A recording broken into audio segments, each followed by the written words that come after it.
السلام علیکم ورحمۃ اللہ وبرکاتہ۔ میرے عزیز بہنوں اور بھائیوں، آج میں آپ کی خدمت میں لے کر آئی ہوں ماہ شعبان کی 15ویں شب کی فضیلت۔ ارشاد فرمایا رسول صلی اللہ علیہ وسلم نے کہ عائشہ رضی اللہ تعالی عنہا، تم جانتی ہو اس رات میں کیا ہوا تھا؟ عرض کیا رسول صلی اللہ علیہ وسلم، آپ بتا دیجئے گا۔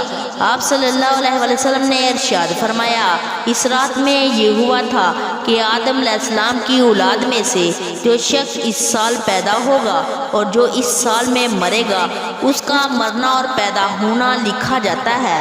جو فرشتے ان کاموں پر مقرر ہوتے ہیں ان کو اطلاع دی جاتی ہے، اور جتنا جتنا رزق اس برس میں مخلوق کو ملنا ہے سب لکھ دیا جاتا ہے۔ اور اس 15ویں رات کو اللہ تعالیٰ سورج ڈھلتے ہی اس دنیا کے آسمان پر تشریف لاتے ہیں اور ارشاد فرماتے ہیں، کوئی نیک بندہ ایسا ہے جو ہم سے بخشش مانگے تو ہم اس کو بخش دیں، اور جو رزق مانگے ہم اس کو رزق عطا کریں، جو مصیبت کا مارا دعا کرے ہم اس کی مصیبت کو دور کر دیں۔ اسی طرح صبح ہوتے تک ارشاد فرماتے ہیں، بس بندے کو چاہیے کہ اس رات میں خوب عبادت کرے اور اپنے گناہوں کی معافی مانگے، اور شعبان کی 15 تاریخ کو رو رو کر گڑ گڑا کر اللہ سے دعا کرے، اور اللہ تعالیٰ اس رات میں اپنی مہربانی سے بے شمار بندوں کو بخش دے گا، مگر کافر کو، مشرک کو اور کینہ رکھنے والے کو اور قاتل کو نہیں بخشے گا۔